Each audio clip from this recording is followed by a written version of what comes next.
बिस्मिल्लाहिर्रहमानिर्रहीम। अस्सलाम वालेकुम students, myself Mohammad Rizwan Rasool, I am your physics teacher. कैसे हैं बेटा आप सब? उम्मीद है आप सब खैरियत से होंगे। हम बेटा physics first year new syllabus chapter number 2 motion and force discuss कर रहे थे।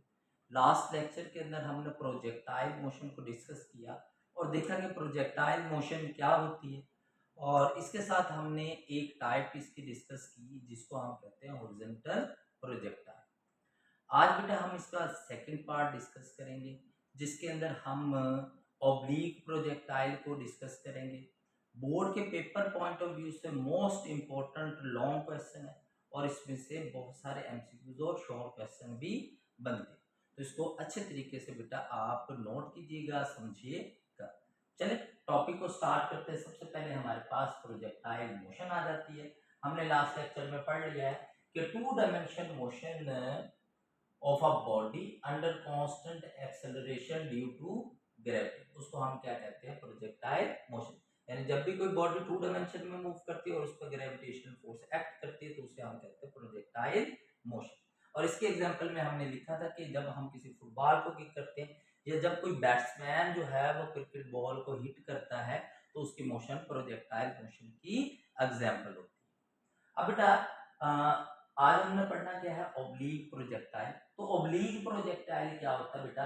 व्हेन अ प्रोजेक्टाइल थ्रोन, जब हम किसी प्रोजेक्टाइल को बेटा क्या करते हैं? थ्रो करते हैं with initial velocity vi at angle theta with x axis. जब हम किसी प्रोजेक्टाइल को फेंकते हैं एक इनिशियल वेलोसिटी देकर ग्राउंड से, और वो प्रोजेक्टाइल हॉरिजॉन्टल एक्सिस के साथ थीटा जो है वो एंगल बना रहा होता है, तो उस प्रोजेक्टाइल को हम क्या कहते हैं? Oblique projectile.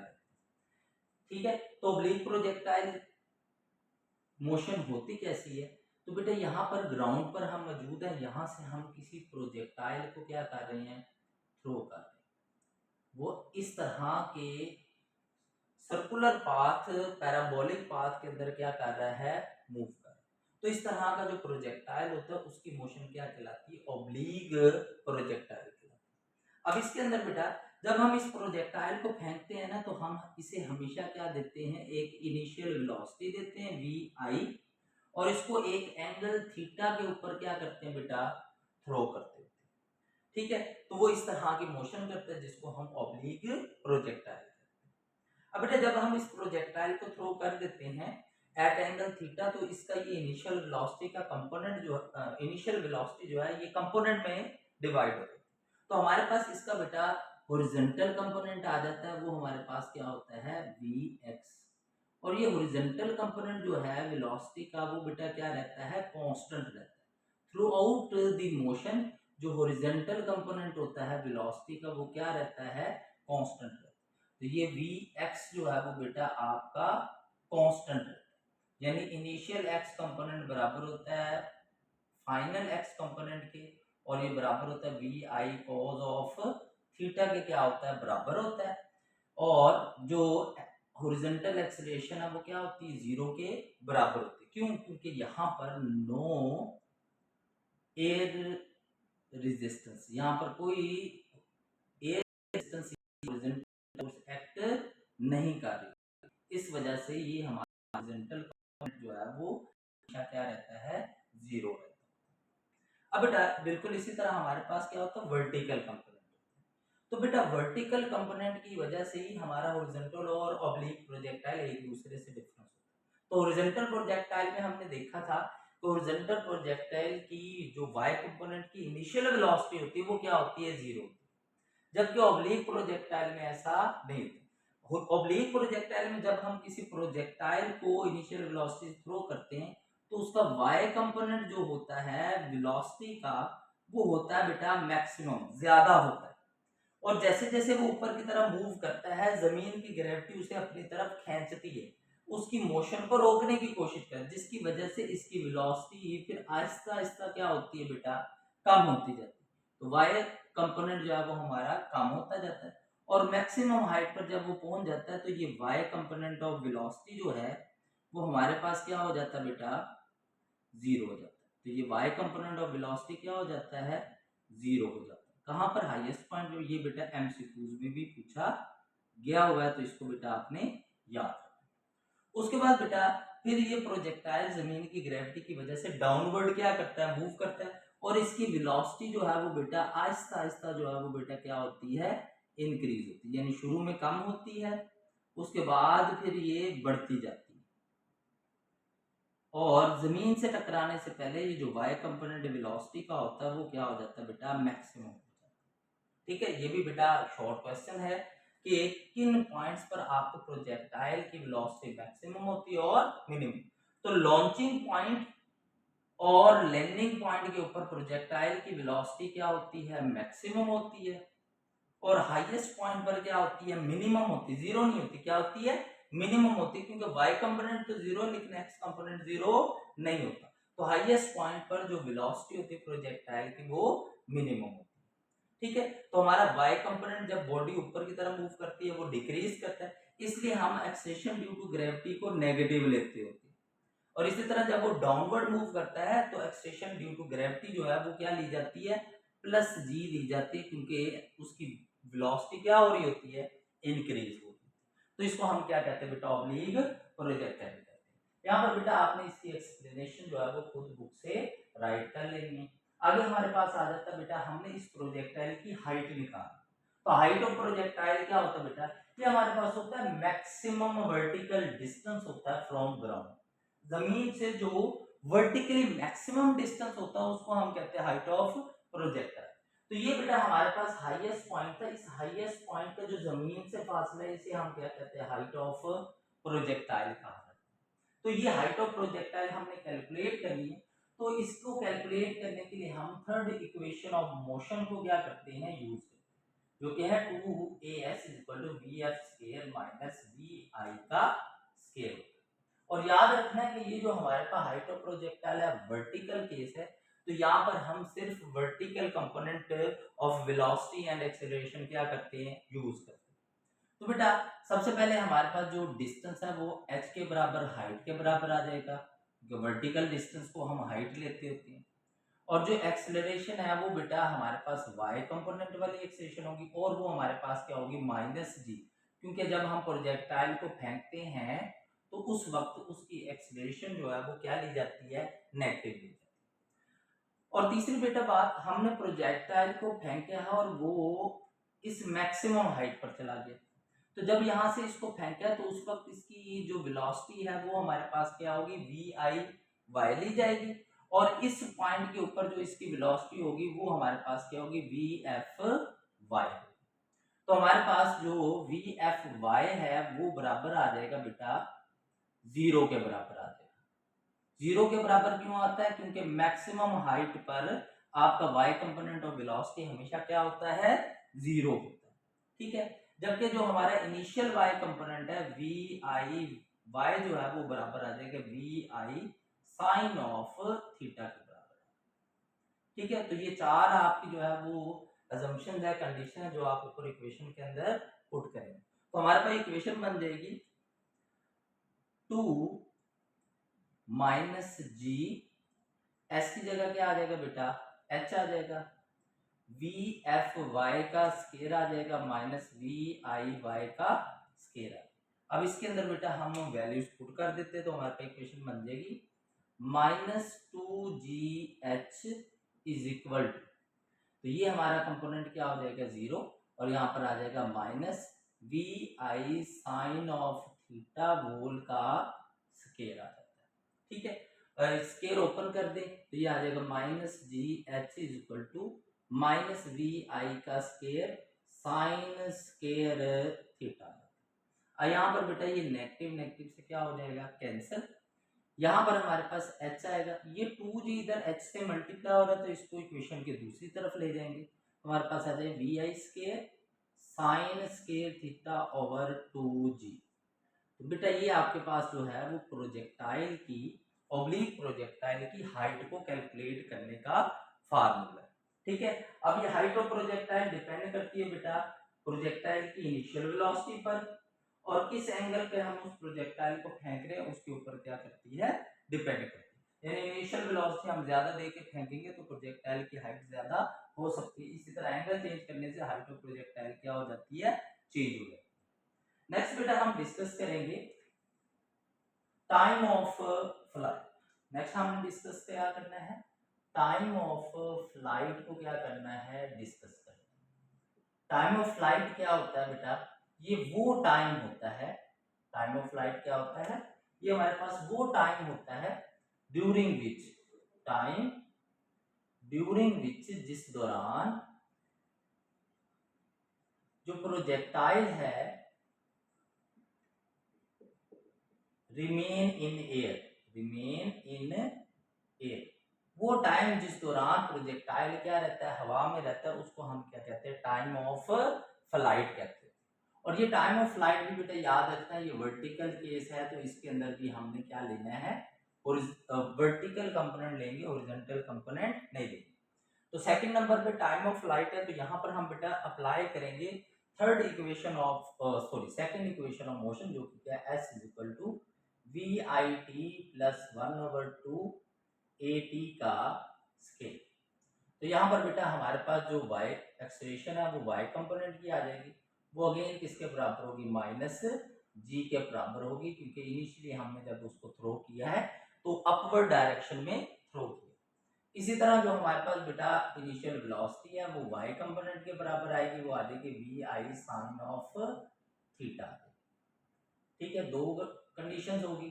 तीसरा बेटा इंपॉर्टेंट हमारा s डिस्टेंस हम क्या लेंगे, 0 लेंगे। s जो है ये हमारा वर्टिकल डिस्टेंस है, s हमारा क्या, वर्टिकल डिस्टेंस।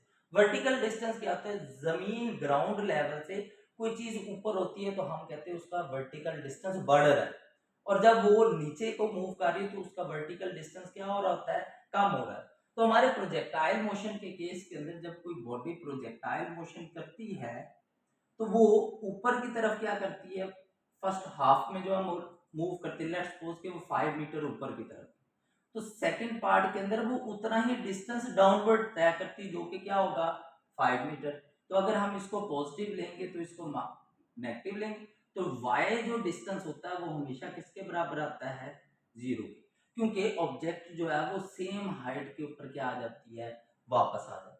इसलिए y कंपोनेंट जो डिस्टेंस होता है वो हमारे पास क्या होता है, 0 के बराबर होता है। तो ये हमारे पास तीन कंडीशन है, हम ऊपर इक्वेशन के अंदर इनको पुट कर देंगे तो हमारी इक्वेशन बन जाती है 0 is equal to V I Y T minus 1/2 G T का स्केयर। इसे हम लिख सकते हैं, माइनस वाली टर्म को इधर ले आए, प्लस 1/2 जी टी का स्केयर, ये माइनस वाली टर्म इधर आके प्लस हो, और यहाँ पर आ जाएगा V I sine of theta, और साथ क्या आ जाएगा, टी। अब बेटा ये टी का स्केयर इस टी से क्या हो जाएगा, कैंसिल, तो हमारे पास आ जाएगा 1/2 G T is equal to V I sine of theta. तो यहाँ से टी निकालें तो टी हमारे पास आ जाता है 2 vi साइन ऑफ थीटा, 2 इधर डिवाइड हो रहा है, उधर जाकर मल्टीप्लाई हो गया, और g इधर मल्टीप्लाई आ रहा है, दूसरी तरफ जाकर क्या हो जाएगा, डिवाइड। तो ये हमारे पास टाइम ऑफ फ्लाइट को कैलकुलेट करने का क्या आ जाएगा, फार्मूला। अब टाइम ऑफ फ्लाइट को भी देखते हैं, तो टाइम ऑफ फ्लाइट जो है वो इनिशियल वेलोसिटी पर डिपेंड करता है, और किस एंगल पर हम उस प्रोजेक्टाइल को थ्रो करें उसके ऊपर डिपेंड करता है कि टाइम ऑफ फ्लाइट कितना होगा। लास्ट पार्ट है बेटा इसका, हमने इस प्रोजेक्टाइल की क्या निकालनी है, रेंज निकालनी है, रेंज ऑफ प्रोजेक्टाइल। प्रोजेक्टाइल की रेंज को हम क्या करेंगे बेटा, फाइंड करेंगे। सबसे पहले हम रेंज ऑफ प्रोजेक्टाइल को डिफाइन कर लेते हैं। रेंज ऑफ प्रोजेक्टाइल क्या होता है, ये होता है बेटा हॉरिजॉन्टल डिस्टेंस, हॉरिजॉन्टल डिस्टेंस होता है between launching point and landing point, launching point and landing point के दरमियान जो हमारा बेटा डिस्टेंस होता है उसको हम क्या कहते हैं, रेंज ऑफ प्रोजेक्टाइल कहा जाता है। ठीक है, अब रेंज ऑफ प्रोजेक्टाइल कैलकुलेट करने के लिए हम बेटा सेकंड इक्वेशन ऑफ मोशन ही यूज करते हैं, तो हमारे पास आ जाता है s is equal to V I T plus 1/2 AT का स्केल। अब याद रखना कि ये जो रेंज है ये हॉरिजॉन्टल डिस्टेंस होता है, तो ये हमारे पास हॉरिजॉन्टल केस बनता है, तो इसलिए सिर्फ हम हॉरिजॉन्टल कंपोनेंट लेंगे। तो यहाँ पर बेटा S इज इक्वल टू जो है वो आ जाएगा हमारा एस एक्स। हॉरिजॉन्टल डिस्टेंस जो है वो हमारा क्या होता है, ये हमारे पास लॉन्चिंग पॉइंट है और ये हमारे पास लैंडिंग, इन दोनों के दरमियान ये जो डिस्टेंस होता है इसे हम क्या कहते हैं, रेंज ऑफ प्रोजेक्टाइल। और ये बराबर किसके है बेटा, आर के बराबर है। ठीक हो गया। उसके बाद बेटा हमारे पास जो वी आई है वो बराबर आ जाएगा वी आई एक्स के, और एक्स कंपोनेंट होता है V I cos of theta के क्या होता है, बराबर होता है।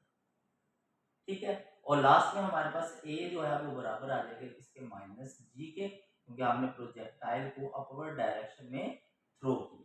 ठीक है, ये तीनों हम वैल्यूज ऊपर पुट कर देते हैं। तो हम सॉरी, तो यहाँ पर हमारे पास जो है वो बेटा एक्स कंपोनेंट एक्सेलरेशन का लिया जाता है, और वो एक्स कंपोनेंट हमेशा क्या होता है, 0 के बराबर होता है।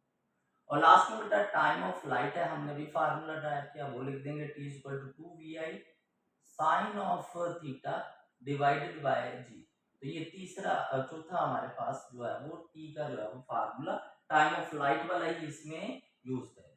तो ये चारों वैल्यूज हम ऊपर पुट कर दे तो हमारे पास फार्मूला बन जाता है r is equal to V I cos of theta multiply by T plus 1/2, और ए एक्स की जगह क्या आ जाएगा 0, और टी का स्केयर, तो ये टर्म हमारी 0 हो जाती है। तो आर इज इक्वल टू आ जाता है V I cos of theta, T की वैल्यू पुट कर दे तो आ जाएगा 2vi sine theta over G आ जाता है। ठीक है। अब यहाँ पर हमारे पास ये वी आई है और ये भी आई, तो ये मिल जाएंगे तो क्या बन जाएगा, स्केयर बन, जी हमारे पास इसके नीचे आ जाए, और बाकी हमारे पास बन जाता है 2 साइन थीटा कॉस थीटा। और बेटा याद रखना है कि 2 साइन थीटा कॉस थीटा जो है ये बराबर होता है बेटा साइन 2 थीटा के बराबर होता है। ठीक है, मैथ के अंदर जो बच्चे मैथ पढ़ते हैं वो इसका प्रूफ भी जानते हैं। तो आर इज इक्वल टू आ जाएगा बेटा V I square over G sine 2 theta. तो ये हमारे पास प्रोजेक्टाइल की रेंज मालूम करने का क्या है, फार्मूला। ठीक है। साथ इसके बेटा हमारे पास एक शॉर्ट क्वेश्चन इसी में से आता है, वो हमारे पास आ जाता है मैक्सिमम रेंज। मैक्सिमम रेंज आ जाता है शॉर्ट क्वेश्चन के अंदर। ठीक है, एक्सरसाइज की में भी आपकी ये शॉर्ट क्वेश्चन मौजूद है। तो मैक्सिमम रेंज क्या होता है, ये होता है हमारे पास मैक्सिमम वर्टिकल डिस्टेंस होता है। ये क्या होता है, मैक्सिमम हॉरिजॉन्टल डिस्टेंस होता है, ऑफ प्रोजेक्टाइल, उसको हम क्या कहते हैं बेटा, range of maximum range of projectile का। और मैक्सिमम रेंज ऑफ प्रोजेक्टाइल की जो होती है वो theta is equal to 45 degree की होती है। तो हमारा इसका फार्मूला बन जाएगा बेटा R is equal to V I square over G sine 245। ठीक है, और ये साइन 90 बनता है, और आपके पास रेंज मैक्सिमम बन जाती है वी आई स्केयर ओवर जी। तो ये आपके पास बेटा मैक्सिमम रेंज का फार्मूला है। ठीक है, क्योंकि आपका बेटा जो मैक्सिमम रेंज है वो बराबर आ जाती है वी आई स्केयर ओवर जी, और साइन 245 जो है वो बराबर होता है साइन 90, और साइन 90 जो है वो बेटा बराबर किसके होता है, 1। तो रेंज मैक्सिमम का फार्मूला आपके पास आ जाता है वी आई स्केयर ओवर जी। तो ये मैक्सिमम रेंज का बेटा फार्मूला आ जाता है। और मैक्सिमम रेंज जो होती है प्रोजेक्टाइल की वो इनिशियल वेलोसिटी के ऊपर क्या करती है, डिपेंड करती है, और उस वक्त जो एंगल होना चाहिए वो 45 डिग्री का होना चाहिए। तो ये बेटा आपका इंपॉर्टेंट लॉन्ग क्वेश्चन है, इसको अच्छे तरीके से बेटा प्रैक्टिस कीजिएगा। कोई क्वेश्चन हो तो लाजमी कमेंट सेक्शन में पूछ लीजिएगा। नेक्स्ट लेक्चर के अंदर इंशाल्लाह हम मोमेंटम को डिस्कस करेंगे। तब तक के लिए बेटा अल्लाह हाफिज, शुक्रिया।